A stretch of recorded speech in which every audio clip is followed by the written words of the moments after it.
नमस्कार दोस्तों, स्वागत है आपका अपना ही यूट्यूब चैनल टुडे एग्जाम पर। दोस्तों, जैसा कि आप लोगों को भी पता है कि आज से एसएससी एमटीएस के लिए जो है एमटीएस 2023 के ऊपर प्रैक्टिस सेट की वीडियो आप लोगों के लिए लाने वाले थे हम, और हम लेकर के आ गए हैं। दोस्तों, ये वीडियो सिर्फ एसएससी एमटीएस वाले ही नहीं देखेंगे, जिनको सीजीएल का एग्जाम देना है, सीएचएसएल का एग्जाम देना है, या फिर टीसीएस के द्वारा कंडक्ट कराए गए कोई भी एग्जाम देना है, ये तो फुल्ली टीसीएस पैटर्न है। साथ ही साथ जहाँ भी जीके जीएस के क्वेश्चन पूछे जाते हैं वो सभी जगह जो है आपको यहाँ पे फ़ायदा ही फ़ायदा दिलाएगी। जैसे कि आप जानते ही हैं, जो एक्स्ट्रा जानकारी होती है वो काफ़ी काम की होती है और एग्जाम में आपको हूबहू देखने को मिल जाती है। इसी आशा के साथ शुरू करते हैं, श्री गणेश करते हैं, है ना, आज का ये क्लास में जो प्रश्न है ये आपका बाइलिंगुअल है, जैसा कि हमने आपको पहले ही बताया था।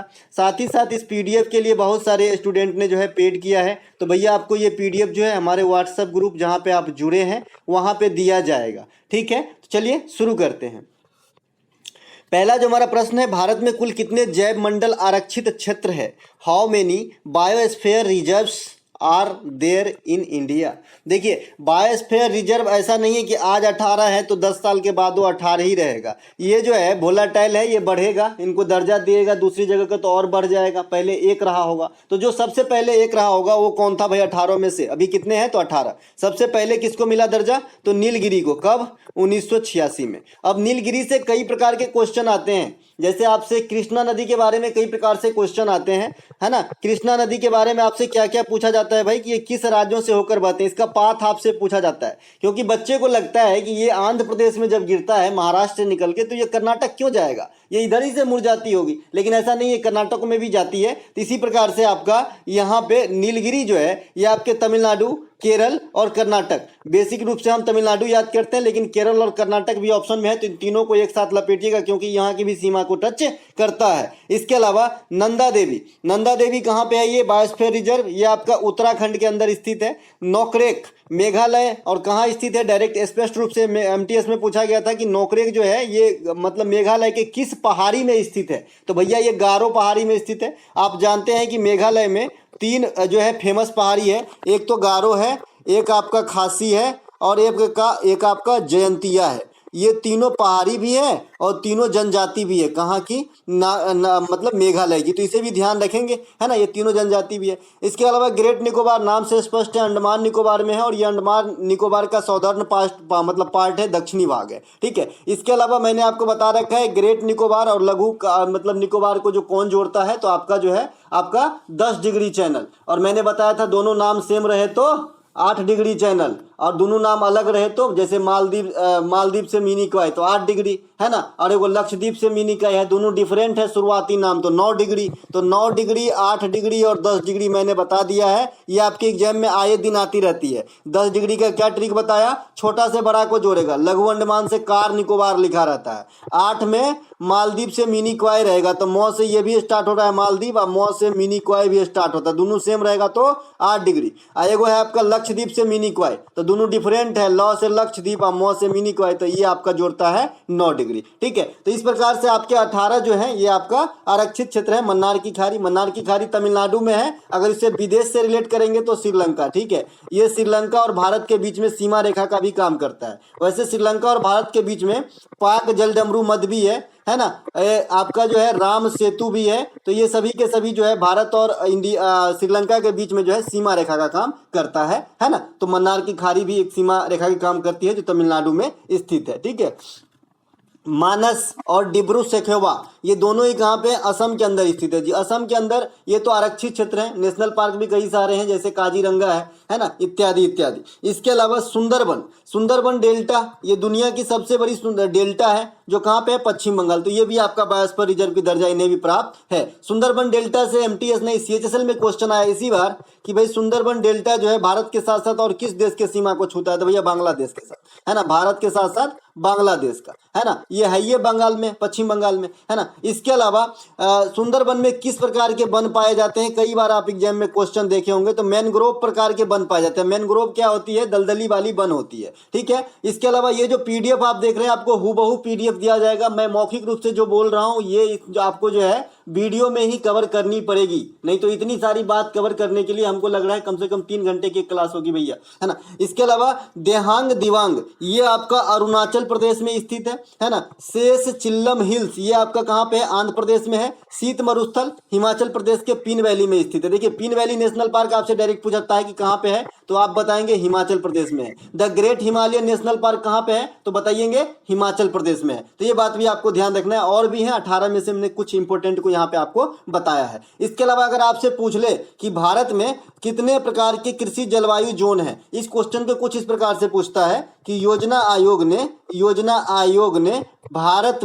भारत में कुल कितने कृषि जलवायु जोन में बांटे हैं या भारत को बांटे हैं इस प्रकार से। तो भाई योजना आयोग का नाम पीछे में लगा रहता है, नहीं भी लगा रहेगा तो क्या हुआ, भारत में कुल 15 कृषि जलवायु जोन है। तो इसे भी ध्यान रखेंगे, कितने हैं, 15, जैव आरक्षित 18 को। इसके अलावा भारत का हॉट स्पॉट आप किसे कहते हैं, वेस्टर्न रीजन को कहते हैं। पश्चिमी घाट से आपसे पूछा जाता है कि पश्चिमी घाट की टोटल लंबाई लगभग कितने किलोमीटर है, तो आप बताएंगे 1600 किलोमीटर है। जो किस किस राज्य को किनारे को धोता है, तो महाराष्ट्र, गुजरात, गोवा, केरल, कर्नाटक, इसके बाद नीचे आ जाए तमिलनाडु। ये सभी स्टेट जो है आपके पश्चिमी घाट से जो है जुड़े हुए हैं, ठीक है।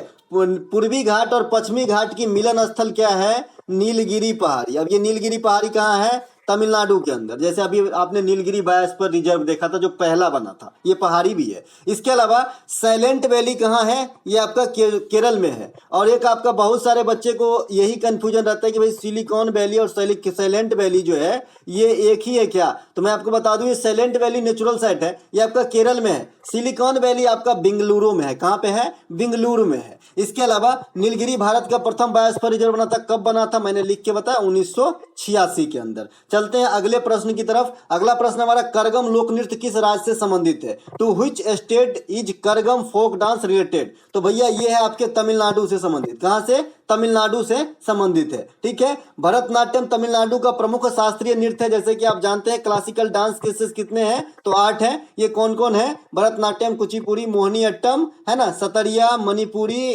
कथक, ओडिसी, ये सभी के सभी जो है आपके क्या है, शास्त्रीय नृत्य है ना। तो इसे भी ध्यान रखेंगे। कथकली वो छूट गया बीच में, तो 8 को हो जाएगा, है ना। इसके अलावा कहाँ से कौन से नृत्य है, ये मैं पहले भी बताया हूँ, अभी फिर से बता देता हूँ। जो भरतनाट्यम है तमिलनाडु का है, जो कथक है ये उत्तर भारत का है, जो कथकली और मोहिनीअट्टम है ये दोनों आपका कहाँ का है, केरला का है। इसके अलावा सतरिया जो है ये असम का है, मणिपुरी मणिपुर का है, ओडिसी जो है उड़ीसा का है। इस प्रकार से जो है आपको कुचिपुड़ी आंध्र प्रदेश का है, ठीक है, कुचिपुड़ी आंध्र प्रदेश। तो ये 8 शास्त्रीय नृत्य है जिसे आपको ध्यान रखना है। बाद बाकी शास्त्रीय नृत्य के ऊपर एक पूरा वीडियो जो है चैनल पेज को आप स्क्रॉल करेंगे, 1-2 महीना 3 महीना पास्ट में जाएंगे तो आपको मिल जाएगा, शायद लिंक भी मिल जाएगा डिस्क्रिप्शन में, तो देख लीजिएगा। शास्त्रीय नृत्य से कोई भी क्वेश्चन आपके एग्जाम में नहीं छूटेंगे। इसके अलावा तमिलनाडु में बोले जाने वाली जो तमिल भाषा है, इसे सबसे पहले भारत में शास्त्रीय भाषा का दर्जा 2004 ईस्वी में दिया गया था। अगर आपसे अभी पूछे कि भारत में कितने शास्त्रीय भाषा हैं, तो आप बताएंगे कि 6 शास्त्रीय भाषा हैं। कौन कौन से है भाई,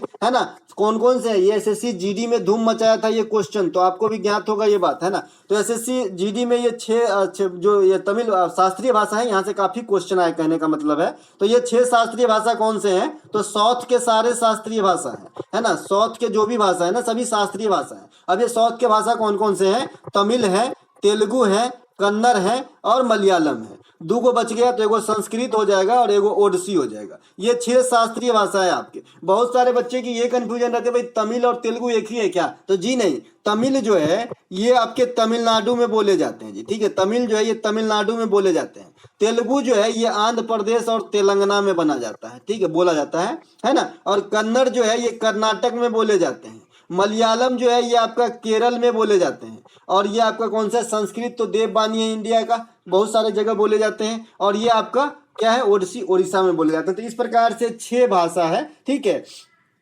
इसके अलावा एक क्वेश्चन जीडी में और पूछा गया था कि भाई जो राष्ट्रीय भाषा आयोग है ना उसकी मुख्यालय कहाँ पे है, तो उसकी राष्ट्रीय भाषा आयोग का मुख्यालय जो है ये मैसूर कर्नाटक के अंदर है, इसे भी ध्यान रखेंगे। इसके अलावा तमिलनाडु की यहाँ पे जिक्र हुई है, मतलब तो तमिलनाडु से कुछ और त्योहार, जैसे तमिलनाडु में एक पोंगल त्योहार होती है। सबसे पहले किस अवसर पे मनाया जाता है, तो जब हम इंडिया में, मतलब इंडिया में तो तमिलनाडु भी भैया, जब हम नॉर्थ इंडिया के अंदर मकर संक्रांति सेलिब्रेट करते हैं उसी समय तमिलनाडु के अंदर पोंगल त्योहार सेलिब्रेट किया जाता है। पोंगल जो है 4 दिनों तक चलने वाली त्योहार है, जिसमें अलग अलग देवी देवता की पूजा होती है। पहले दिन में इंद्र की, दूसरे दिन में सूर्य की, तीसरे दिन में गाय की पूजा होती है। ठीक है, तो इसे भी ध्यान रखेंगे। जल्लीकट्टू भी तमिलनाडु का पर्व है। इसमें क्या होता है, जो सांड होते हैं या बैल कहिए या फिर बैल का जो मतलब होते हैं ना सांड, तो इनको जो है क्या किया जाता है, छोड़ दिया जाता है और फिर इसे पकड़ते हैं बिना किसी औजार के। तो इसमें जो जो ज्यादा शक्तिशाली होता है यही कर पाता है। काफी जो है पारंपरिक खेल है, पुरानी खेल है, लेकिन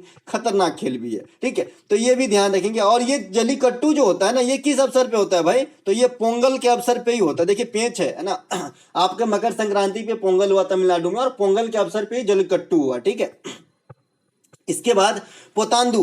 पोतांदू जो है ये तमिल का नव वर्ष है, इसे भी ध्यान रखेंगे। एक सेकेंड, पोतांदू जो है ये तमिल का नव वर्ष है। नव वर्ष जैसे अलग अलग स्टेट में अलग अलग नाम हो जाते हैं इनके, मैंने पहले से भी बताते आए हैं कि महाराष्ट्र में गुड़ी पाड़वा हो जाता है, केरल के अंदर विशु हो जाता है ना, कर्नाटक, आंध्र प्रदेश और तेलंगाना इन तीनों के अंदर उगादी हो जाता है ना। इसके अलावा आपका जम्मू कश्मीर के अंदर नवरेह हो जाता है। तो इस प्रकार से इसके नाम बदलते हैं। असम के अंदर इसे बिहू कहते हैं। और बिहू 3 प्रकार के होते हैं, मैंने आपको बता रखा है। एक मकर संक्रांति के समय भी बिहू होती है, नव वर्ष के समय भी बिहू होती है। ठीक है, एक थाईपुसम त्योहार होता है, ये भी होता है आपके तमिलनाडु के अंदर ही। थाईपुसम सुई चुभोने वाला त्योहार, इसमें भगवान मुरुगन की पूजा होती है। किसकी? भगवान मुरुगन की पूजा होती है। इसके अलावा खजुराहो का मंदिर किस राजवंश के दौरान बनाया गया था? During which dynasty was the temple of Khajuraho built? तो भैया ये चंदेल शासकों ने बनवाए थे, है ना। ये कौन बनवाए थे? चंदेल शासकों ने। अगर इसके ऑथेंटिक ईस्वी की बात करें तो एनसीईआरटी किताब जो है 950 से 1050 के बीच में लिखता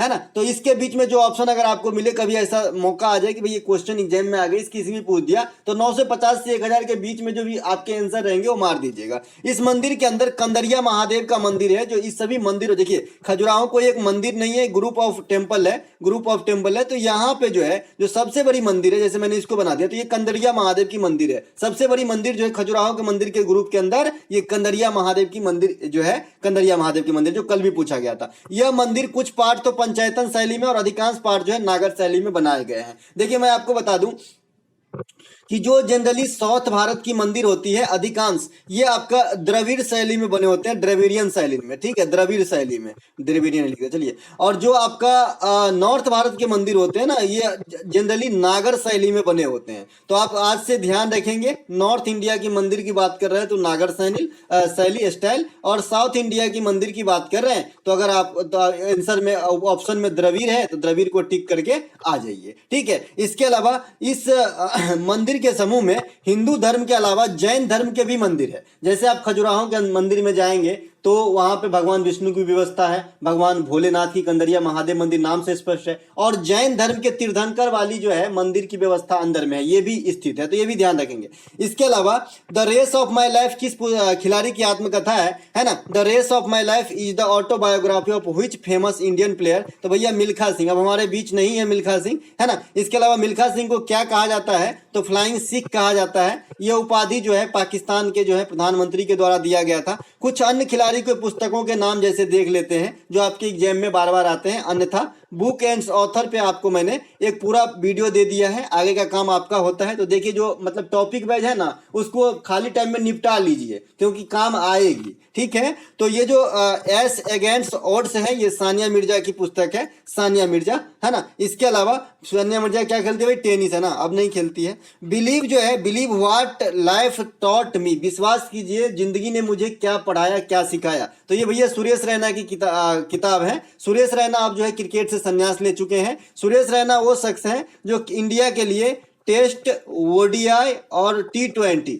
इन तीनों फॉर्मेट में शतक तक पहुंचने वाला प्रथम इंसान बना, है ना। तो ये बात भी ध्यान रखें भाई, दोनों फॉर्मेट तक तो जनरली सभी खिलाड़ी जो इंटरनेशनल मैच खेलते हैं पहुंच जाते हैं, लेकिन T20 में पहली बार जो शतक लगाया, ये दोनों लगाने के बाद, ये आपका कौन है? सुरेश रैना है ना। प्लेइंग इट माई वे के लेखक कौन है? सचिन तेंदुलकर है। सेंचुरी इज नॉट एनफ, इसके पीछे ए लगाएंगे, century is not enough Saurav Ganguly की पुस्तक है। इससे पहले इन्होंने जो है अभी BCCI के अध्यक्षता पद से जो है रिटायर हुए हैं, और जो है रोजर बिन्नी को डिप्यूट किया गया है किस रूप में? BCCI के अध्यक्ष के रूप में। 281 एंड बियॉन्ड, है ना, ये जो पुस्तक के लेखक हैं ये आपका VVS लक्ष्मण है ना, जो इनके हाईएस्ट स्कोर के ऊपर अपना किताब का नाम दिया है। डेक्कन के प्रायद्वीपीय क्षेत्रों में मराठों द्वारा वसूली की जाने वाली भू राजस्व के 25% डॉट डॉट डॉट कहा जाता था।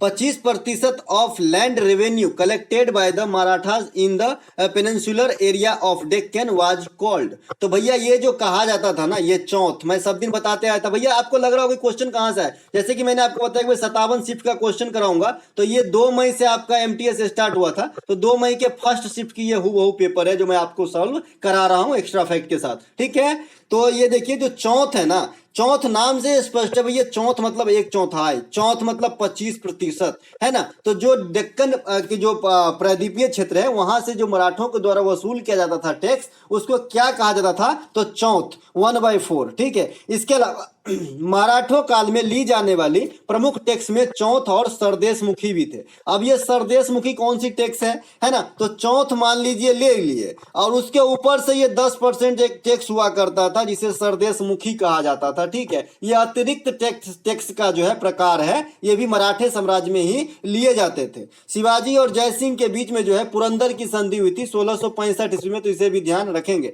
मराठा साम्राज्य के दूसरे संस्थापक जो है बालाजी विश्वनाथ साहब को कहा जाता है, तो इन्हें भी ध्यान आपको रखना है। ठीक है, इसके अलावा उस्ताद इलियास खान का जन्म लखनऊ के संगीतकारों के घरानों में हुआ था। वो डॉट डॉट डॉट क्या बजाते थे, Ustad Ilyas Khan was born in a family of musicians in Lucknow, he dot dot dot मतलब क्या प्ले करते थे, किस वाद्य यंत्र से संबंधित है, तो भैया ये सितार प्ले करते थे। सितार जो है सितार जो वाद्य यंत्र है ये भारतीय और ईरानी वाद्य यंत्र का मिक्सअप है ना, भारतीय और ईरानी वाद्य यंत्र का जो है ये मिक्सअप है आपका क्या, सितार। ठीक है, सारंगी भारतीय, यहाँ पे सितार लिखना है, सितार लिखिएगा सितार। ठीक है, ईरानी वाद्य यंत्र की मिली जुली रूप है। सितार के कुछ अन्य कलाकार हैं, जैसे लियाकत खान है, बंदे हसन है, शाहिद परवेज है, पंडित रविशंकर है, निखिल बनर्जी है, सुजात खान है। ये सभी के सभी जो हैं आपके सितार के प्लेयर हैं, तो इन्हें भी ध्यान आपको रखना है। ठीक है, इसके अलावा सारंगी, बीना, गिटार, सितार, ये सभी जो वाद्य यंत्र हैं ये तंत्री वाद्य यंत्र के उदाहरण हैं। तंत्री वाद्य यंत्र समझ रहे हैं आप, है ना, जिसे भी तार के कंपन से बजाया जाता है तंत्री, जिसे ठोक के बजाया जाता है घन वाद्य यंत्र, और जिसे मुंह से बजाया जाता है उसे हम शिशिर वाद्य यंत्र कहते हैं। ठीक है, अगला जो प्रश्न है हमारा, मानव शरीर का तापमान कितना होता है, ये पूछा गया था कि मानव शरीर का तापमान कितना होता है। तो मानव शरीर की तापमान, what is the temperature of the human body, तो 37 डिग्री सेल्सियस जो है ये सेल्सियस पैमाने पे है। बाद बाकी इसे आप कन्वर्ट भी कर सकते हैं और अलग अलग पैमाने पे भी देख सकते हैं। तो 37 डिग्री के करीब जो है आपके सेल्सियस पैमाने पे होते हैं, है ना। 98.6 जो है आपका फ़ारेनहाइट होता है, और 310 केल्विन होते हैं केल्विन पैमाने पे। अगर आप सेल्सियस से केल्विन में जाते हैं तो सिंपली आपको 273 ऐड करना होता है। जैसे मान लीजिए 5 डिग्री सेल्सियस को हमें केल्विन में ले जाना है, तो 273 और 5 278 केल्विन हो जाएगा। ठीक है, तो ऐसे आप जो है कन्वर्ट कर सकते हैं। बाद बाकी फ़ारेनहाइट और आपका जो है सेल्सियस को चेंज करने के लिए सूत्र की मदद आप ले सकते हैं। मानव शरीर के टेम्परेचर को किससे मापते हैं, तो थर्मामीटर से मापते हैं, है ना। और बहुत अधिक टेम्परेचर को हम किससे मापते हैं, तो पायरोमीटर से मापते हैं। भैया मानव शरीर की टेम्परेचर तो कम होती है ना, 37 डिग्री होती है, तो कम है तो थर्मामीटर से, और बहुत अधिक टेम्परेचर है तो पायरोमीटर से मापते हैं। ठीक है, इसके अलावा ज्वार हरने वाली दवा को क्या कहते हैं भाई, तो एंटीपायोरेटिक कहते हैं। क्या कहते हैं, एंटीपायोरेटिक। जो ज्वार हरते हैं ना, बुखार कम करने वाले दवाएं, उसे क्या कहते हैं, एंटीपायोरेटिक। इसके अलावा ऐसे अपराध जिसने किसी पुलिस न्यायालय के आदेश के बिना किसी व्यक्ति को गिरफ्तार कर सकती है, उस अपराध को क्या कहते हैं। भाई अपराध भी कई प्रकार के होते हैं, आर्थिक अपराध, बाल अपराध, है ना, जो मतलब बाल अवस्था से निकल जाता है, किशोरा अपराध। इसके अलावा आपका संगीन अपराध, है ना, ऐसे कई सारे अपराध होते हैं, है ना। तो what are the offences, offences माने अपराध, है ना, अपराध for which police can arrest a person without court order, बिना कोर्ट ऑर्डर, बिना कोई सूचना के अगर मतलब किसी को अरेस्ट कर रहे हैं तो वो अपराध कैसा होगा भैया, तो संज्ञेय होगा। कैसा होगा, संज्ञेय अपराध होगा। किसी कदाचार सिद्ध व्यक्ति को अपने खुद के खिलाफ गवाही बनने के लिए मजबूर नहीं किया जाएगा। ये आर्टिकल 20 में है। ये क्वेश्चन आज भी सीआरपीएफ के एग्जाम में आया है, और मैंने कराया था शायद सेकेंड शिफ्ट में। ये पीडीएफ मैंने जो बनाया है इससे पहले ही बनाया था, और इसके बाद ये क्वेश्चन हूबहू पूछा गया है। ठीक है, इसके अलावा अपराध भी कई प्रकार के होते हैं, बाल अपराध, आर्थिक अपराध, आर्थिक अपराध समझ ही रहे हैं, असंज्ञेय अपराध और आपका संज्ञेय अपराध। है ना। अब देखिए, अब किसी का कोई गला रेत रहा है तो पुलिस थोड़ी ना कहेगा करूँ कि हम कोर्ट का ऑर्डर लेके आते हैं तब तुम्हें ले जाएंगे। इसके अलावा मैग्नस कार्लसन बहुत फेमस खिलाड़ी हैं आपके चेस के, निम्नलिखित में से किस देश से संबंधित है Magnus Carlsen, belongs to which of the following country? तो भैया ये नॉर्वेजियन है, नॉर्वे के हैं, ठीक है।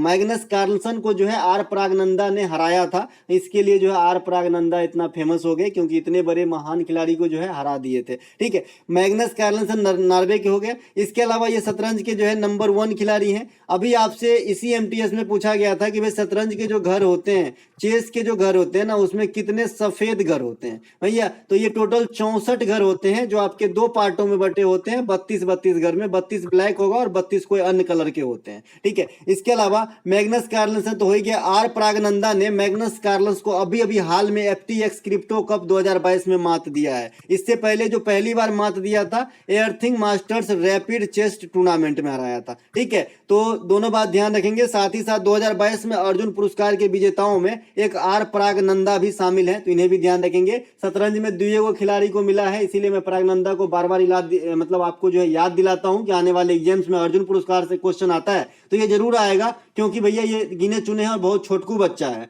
ठीक है। एक आपका भक्ति कुलकर्णी को दिया गया है शतरंज में इस बार का जो अर्जुन पुरस्कार 25 खिलाड़ी को दिया गया उनमें से, और एक आर प्रागनंदा को। तो शतरंज में ये दुगो को मिला है 25 खिलाड़ी, मतलब 25 अर्जुन विजेता में से, ठीक है। अर्जुन पुरस्कार की शुरुआत भी आपसे कई दफा एग्जामिनर पूछा है, 1961 में होता है। अपने पास खेल के 2-3 पुरस्कार है, उनके ईस्वी आप आज ही याद कर लीजिए। एक आपका होता है प्रशिक्षक के लिए 1985 से स्टार द्रोणाचार्य पुरस्कार, ये खाली कोच को दिया जाता है, किसी खिलाड़ी को नहीं दिया जाता है। ये अर्जुन पुरस्कार 1961 में होता है। और जो अभी राजीव गांधी खेल रत्न पुरस्कार का नाम बदलकर मेजर ध्यानचंद पुरस्कार कर दिया गया है, इसकी शुरुआत 1991 में होता है। तो ये 3 पुरस्कार है हमारे पास खेल के विस्तृत पुरस्कार, तो इन्हें जरूर ध्यान रखेंगे। बाद में आईसीसीआई वाला पुरस्कार भी है ना, आईसीसी वाला बीसीसीआई वाला माफ कीजिएगा, तो है ना। तो इनके अलावा है, लेकिन ये जो है जनरल पुरस्कार है, इन्हें जरूर ध्यान रखें। इनके अलावा 18वीं शताब्दी में ब्रिटेन में सूती कपड़ा उद्योग के विकास का परिणाम क्या हुआ? What was the result of the development of cotton textile industry in Britain in the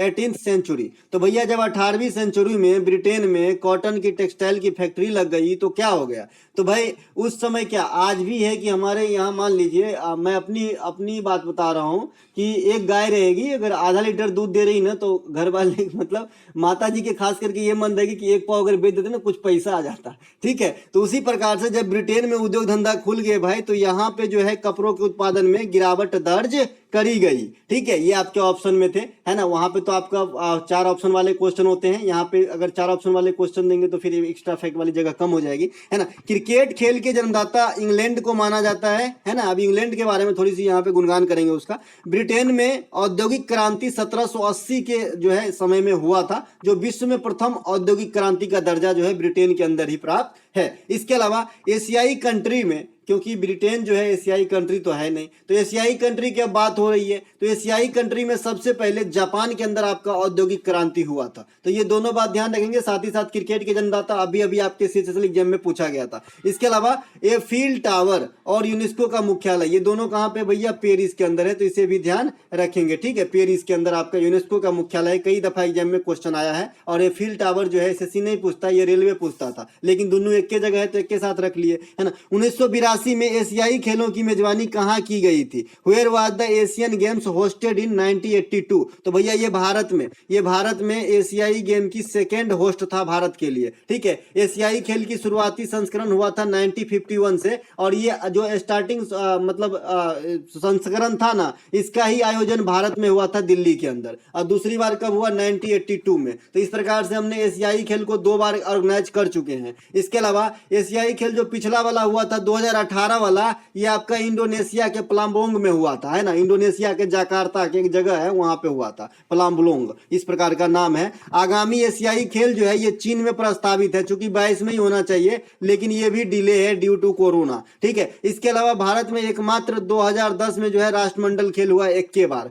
अब राष्ट्रमंडल खेल के बारे में थोड़ा सा आते हैं। भारत में राष्ट्रमंडल खेल की जो भाग लेना स्टार्ट किया ना, ये 1934 में लिया था, ठीक है। और ये राष्ट्रमंडल खेल कहां पे हुआ था? तो लंदन के अंदर अंदर हुआ था, इंग्लैंड के अंदर हुआ था। राष्ट्रमंडल खेल की शुरुआत कहाँ से होती है भाई? 1930 में कनाडा के हैमिल्टन से। अच्छा, अगर आपसे कोई पूछे कि राष्ट्रमंडल खेल का पुराना नाम क्या है, तो ब्रिटिश एम्पायर गेम नाम है, तो ये बात भी आपको ध्यान रखना है। इसके अलावा राष्ट्रमंडल 2022 में भारत को कितने पदक मिले भाई? 61 पदक। ये पदक का जो अभी कॉन्फ्रेंस आपसे पूछा गया था इसी एमटीएस में कि कितने रजत मिले। एक दिन रजत पूछा गया और एक दिन गोल्ड पूछा गया, ब्रॉन्ज नहीं पूछा गया है। और आपका एमटीएस एकदम नजदीक है तो ये इंपोर्टेंट रहेगा, ठीक है। तो भैया 22 गो गोल्ड और 16 गो रजत और 23 गो ब्रॉन्ज जीते थे और चौथा स्थान हासिल किए थे। सबसे अधिक पदक जो है कॉमनवेल्थ गेम 2022 जो बर्मिंघम के अंदर हुआ था, और ये 22वें नंबर के कॉमनवेल्थ गेम भी थे, तो ये भी ध्यान रखेंगे, है ना। तो यहाँ पे ऑस्ट्रेलिया पहले नंबर पे आए थे, ठीक है। इसके अलावा यूकेरियोटिक कोशिका से आप क्या समझते हैं? पहले मैं सब दिन पढ़ाते हूँ भैया आपको यूकेरियोटिक और प्रोकैरियोटिक कोशिका,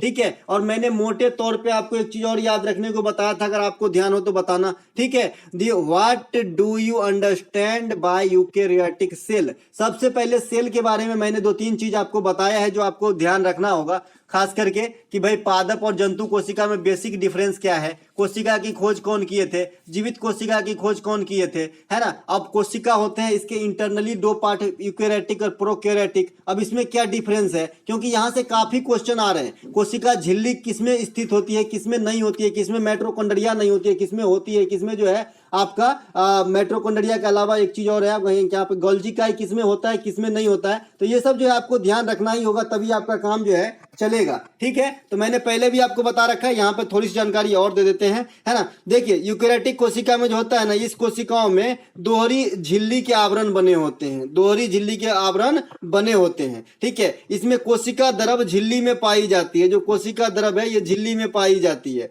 इसके अलावा प्रोटोप्लाज्म बोलते हैं कोशिका द्रव को। इसके अलावा जो कोशिका भित्ति है ये आपका क्या होता है, सेलुलोज की बनी होती है। किसमें? यूकेरियोटिक में। यूकेरियोटिक में सेलुलोज के बने हैं, तो प्रोकैरियोटिक इससे डिफरेंट है, तो जरूरी है कि जो दूसरे चीज का बना होगा, तो प्रोटीन और कार्बन का बने होते हैं प्रोकैरियोटिक में। पी से प्रोकैरियोटिक, पी से प्रोटीन। तो प्रोटीन में जो कोशिका आपका भित्ति बना होता है यानी सेल वाल बना होता है, ये आपका प्रोटीन और कार्बोहाइड्रेट, प्रोटीन और कार्बोहाइड्रेट के बने होते हैं। किसमें? प्रोकैरियोटिक में। यूकेरियोटिक में किससे बनते हैं? सेलुलोज के बनते हैं, सेलुलोज, ठीक है। ये ध्यान जरूर रखेंगे, कई बार पूछते हैं कोशिका भित्ति जो है प्रोकैरियोटिक कोशिका में किसके बने होते हैं, तो पी से प्रोकैरियोटिक और पी से प्रोटीन, है ना, और सेलुलोज के बने होते हैं यूकेरियोटिक वाला में। अब देखिए प्रोकैरियोटिक कोशिका जो होता है ना वो गरीब होता है, मैंने आपको बता भी रखा है भाई गरीब होता है, बहुत से अभाव चलती है इसके जिंदगी में, है ना। बहुत सारे चीज इसमें होता ही नहीं है, जैसे माइटोकॉन्ड्रिया भी नहीं होता आपका किसमें, प्रोकैरियोटिक में, है ना। इसके अलावा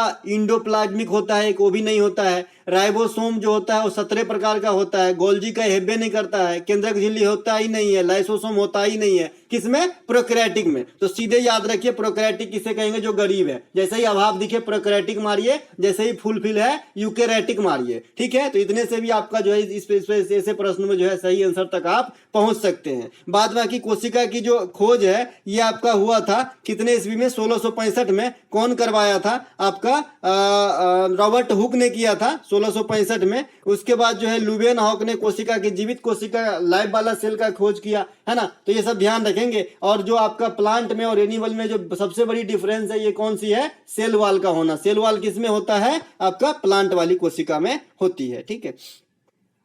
अशोक के शिलालेखों के अनुसार निम्न में से कौन सा जो है उनका प्रांतीय केंद्र नहीं था? प्रांतीय केंद्र, according to the inscription of Ashoka which of the following was not his provincial centre. तो जो इनके प्रोविंशियल सेंटर नहीं थे, ये तो मैं यहाँ पे आंसर में नहीं रखा हूं, लेकिन जो थे अगर आप वो जान लिए तो आप छांट देंगे, है ना। तो उनके 4 प्रांतीय जो प्रोविंशियल है ये इस प्रकार है, तोसली है, तक्षशिला है, उज्जैन है और स्वर्णनगरी है। तो ये चारों ध्यान रखेंगे, ये दक्षिणी साइड है ना। इसके अलावा अशोक मौर्य सम्राट मौर्य वंश से संबंधित है ना, जिन्होंने सांची का स्तूप का निर्माण करवाया था। ये सांची के स्तूप कहाँ पर है भैया? तो ये एमपी के अंदर है, एमपी के सांची नामक गांव में है, ठीक है। तो ये बात भी ध्यान रखेंगे, कई बार पूछा जाता है। अच्छा, अशोक ने किस युद्ध से जो है ज्यादा फेमस मतलब प्रसिद्धि प्राप्त की भाई? तो कलिंग युद्ध से। कब होती है? 261 बीसी में, ठीक है। उस समय जो कलिंग होता था, कलिंग की राजधानी कहाँ रखा गया था भाई? तोसली। कहाँ पे? तोसली। तो इसे भी ध्यान रखेंगे। इसके अलावा अशोक के शिलालेखों को सबसे पहले कौन पढ़ा? जेम्स प्रिंसेप ने पढ़ने का काम किया। ठीक है, कौन पढ़ने का काम किया? जेम्स प्रिंसेप ने। तो इसे भी ध्यान रखेंगे। अशोक कौन से धर्म को फॉलो करते थे? तो बौद्ध धर्म को फॉलो करते थे। ये बौद्ध धर्म की दीक्षा किनसे लिए थे? तो बौद्ध भिक्षु उपगुप्त से लिए थे। तो ये बात भी ध्यान रखेंगे। साथ ही साथ अशोक को एक उपनाम दिया गया है जो काफी बार आपके एग्जाम में पूछा जाता है, देवनाम प्रियदर्शी। इसे मैं इंक्लूड जरूर कर दूंगा क्योंकि ये जो है पूछा जाता है भैया। देवनाम प्रियदर्शी मैं इसके राइटिंग में इंक्लूड कर दूंगा। ठीक है, तो देवनाम प्रियदर्शी भी कहा जाता है अशोक को। इन्होंने जो है बौद्ध धर्म के प्रचार प्रसार हेतु अपने संतान पुत्र पुत्री को श्रीलंका भी भेजे थे। तो ये बात भी ध्यान रखना है। अशोक के समय आपका 3rd बौद्ध संगति हुआ था पाटलिपुत्रा में। तो ये बात भी ध्यान रखना है। जो बौद्ध संगति है ना, ये 4 गो है। पहला हुआ था आपका राजगीर में, दूसरा आपका अजात शत्रु के समय राजगीर में, और दूसरा कालाशोक के समय वैशाली, तीसरा पाटलिपुत्र, चौथा कुंडलवन कश्मीर में।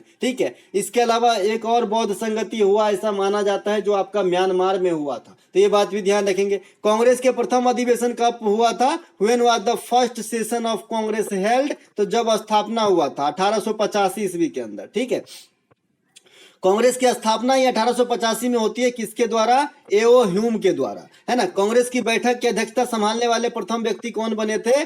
WC बनर्जी, व्योमेश चंद्र बनर्जी। कांग्रेस के प्रथम मुस्लिम अध्यक्ष कौन थे? बदरुद्दीन तैयब जी। कब किए थे? मद्रास अधिवेशन कब हुआ था? 1887 ईस्वी के अंदर। ये 3rd अधिवेशन थे कांग्रेस के, 85, 86, 87, है ना। इसके अलावा कांग्रेस में फूट कब पड़ी भैया? फूट का मतलब झगड़ा, है ना। तो नरम दल और गरम दल कब बंट गए कांग्रेस के अंदर? 2 पार्टों में। तो ये भैया 1907 में बंट गए, है ना, मनमुटाव, है ना। तो यहाँ पे जो गरम दल के नेता, ये आपसे पूछा जाता है भाई कि गरम दल के नेता कौन थे? तो लाल बाल पाल। इनसे ये भी पूछा जाता है कि गरम दल के नेता के लिए एक संबोधन है। तो लाल बाल पाल, लाला राजपत राय, बिपिन चंद्र पाल और बाल गंगाधर तिलक, ये तीनों हैं जो गरम दल के नेता हैं। ठीक है, इसके अलावा कांग्रेस और मुस्लिम लीग एक हो गए थे 1916 में। लखनऊ अधिवेशन था वो ऐतिहासिक अधिवेशन।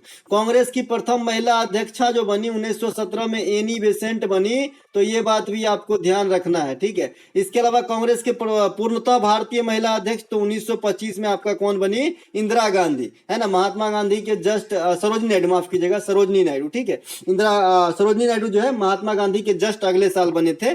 तो महात्मा गांधी 1924 में बेलगांव अधिवेशन में अध्यक्षता संभाले थे और 1925 में आपका कौन? सरोजनी नायडू, जो बाद में चल के हमारे देश के प्रथम महिला राज्यपाल भी बनी उत्तर प्रदेश की। ठीक है, इसके अलावा पूर्ण स्वराज की मांग जो है ये 1929 में होती है लाहौर अधिवेशन में, और इसकी अध्यक्षता कौन करते हैं? जवाहरलाल नेहरू। ठीक है, ये मुस्लिम लीग की स्थापना भी आपसे कई बार एग्जामिनर पूछता है, तो 1906 बताइएगा। ठीक है, इसके अलावा कांग्रेस की वर्तमान अध्यक्ष कौन है भाई? तो मल्लिकार्जुन खड़गे हैं, है ना। इसके अलावा सोने की खदान के धंसने के कारण खबरों में रहा शिनजियांग प्रांत किस देश में है? In which country is the Xinjiang province which was the news due to the collapse of gold mine? तो भैया ये चीन का है, नाम से पढ़ लेंगे, हुंचो शिनजियांग, है ना। इसके अलावा विश्व में प्रमुख स्वर्ण खदान जो है इंडिया के अंदर कोलार, जो कर्नाटक के अंदर है। इसके ऊपर KGF पिक्चर आपने जरूर देखा होगा। इसके अलावा अमेरिका में नेवेदा गोल्ड सेंटर है, और उज्बेकिस्तान में मुरुनताउ है। तो इस प्रकार से कुछ प्रमुख गोल्ड जो है जो माइनिंग इंडिया मतलब विश्व के अंदर, और इंडिया में कोलार देखा आपने, इन्हें भी ध्यान रखेंगे। इंडिया के अंदर पन्ना जो है ये आपका हीरा के लिए है, और आपका इंडिया के अंदर सबसे इंपॉर्टेंट जो आपका एग्जाम में आता है ये खेतरी है, ये आपका कहाँ पे? राजस्थान के अंदर है। इसे भी ध्यान रखेंगे। जादूगोरा यूरेनियम खान ये भी है इंडिया में, है ना। इस प्रकार से अगला प्रश्न है हमारा, किस प्रकार की खेती में फसलों के साथ साथ मवेशियों के लिए चारा का उत्पादन किया जाता है? In which type of farming crops as well as fodder for cattle are produced? देखिए कैटल शब्द है ना, हमेशा जो है प्लुरल होता है, इसीलिए यहाँ पे आर का इस्तेमाल है। कुछ ऐसे शब्द है जो हमेशा प्लुरल ही होते हैं, जैसे सीजर्स, है ना, सीजर, है ना, सीजर्स लिख भी नहीं सकते, सीजर्स, है ना। फुकनी जो होता है, ट्रोजर्स जो होता है, कैटल जो होता है ना, ये हमेशा प्लुरल होता है, मवेशी होता है कैटल का मतलब ये ना। तो ये मिश्रित कृषि में होता है भैया, जहाँ पे जो है खाद्यान्न की भी उत्पत्ति होती है किसान के द्वारा, और मवेशियों के लिए चारा का भी उत्पत्ति किया जाता है। इसे दूसरे साधारण भाषा में समझते हैं कि मिश्रित कृषि क्या होती है, जिसमें पशुपालन के साथ साथ कृषि भी किया जाए, उसे क्या कहेंगे? मिश्रित कृषि। पशुपालन कर रहे हो तो चारा चाहिए ना, तो यही चीज को दूसरे लैंग्वेज में शशि ने लिखा है ना, तो मैं इस लैंग्वेज में बताता हूं, तो क्या फर्क पड़ती है? काम तो वही करेगा, है ना। इसके अलावा काट छांट वाली कृषि को क्या कहते हैं भैया? स्थानांतरित कृषि या झूमिंग कृषि, है ना। इनके अलग अलग क्षेत्र में जाइए तो इनका नाम भी अलग अलग हो जाता है। जैसे मध्य प्रदेश में झूमिंग कृषि को बीवर कहते हैं या फिर दहिया कहते हैं, है ना। झारखंड में इसे कुरवा कहते हैं, आंध्र प्रदेश के अंदर इसे पोडू कहते हैं, राजस्थान के अंदर इसे चले जाएंगे तो बालरा कहते हैं, है ना। तो इस प्रकार से जो है झूमिंग कृषि का नाम बदलता जाता है। इसे काटो छांटो कृषि भी कह सकते हैं। इसके अलावा इनमें से कौन सी त्योहार अरुणाचल प्रदेश के गालो जनजाति के द्वारा मनाया जाता है? Which of these festival is celebrated by the गालो ट्राइब इन अरुणाचल प्रदेश? तो जो गालो ट्राइब के द्वारा मनाया जाता है अरुणाचल प्रदेश के अंदर, ये मोपीन त्योहार है। सोलुंग त्योहार भी अरुणाचल प्रदेश के अंदर होता है, जो आदि जनजाति के द्वारा मनाया जाता है, इसे भी ध्यान रखेंगे। युद्ध नृत्य भी अरुणाचल प्रदेश के अंदर होता है, युद्ध नृत्य को ही मुखौटा नृत्य कहा जाता है, तो ये बात भी ध्यान रखिए, सेम ही चीज है। युद्ध नृत्य और मुखौटा नृत्य सेम थिंग है, दोनों अरुणाचल प्रदेश के अंदर हो जाएगा। अरुणाचल प्रदेश के अंदर जो अन्य त्योहार या नृत्य है, ये आपका एक टप्पू होता है, टप्पू। टप्पू देखिए दोस्तों, इसी प्रकार के नाम से क्वेश्चन आता है। देखिए अभी आपसे टूसू पूछा गया था, टूसू। टूसू कहाँ का भाई? पश्चिम बंगाल का है। कहाँ का है? पश्चिम बंगाल का। उसी प्रकार से भाई टूसू पूछा जा सकता है, तो टप्पू तो प्यारा नाम लग रहा है, टप्पू जरूर पूछा जाएगा। तो टप्पू जो है ये आपका कहाँ का है? अरुणाचल प्रदेश का। मुखौटा और युद्ध नृत्य सेम ही होता है, बाद बाकी मोपिन और लोसुंग बता ही दिए। लोसार त्योहार जो है ये आपका अरुणाचल प्रदेश, हिमाचल प्रदेश और लद्दाख, ये तीनों जगह मनाए जाते हैं। ये बौद्ध धर्म का त्योहार है। एक होता है दी लोसांग। लोसांग जो है ये सिक्किम में मनाया जाता है खाली, ठीक है, सिक्किम में, ठीक है। और लोसार जो है 3 जगह।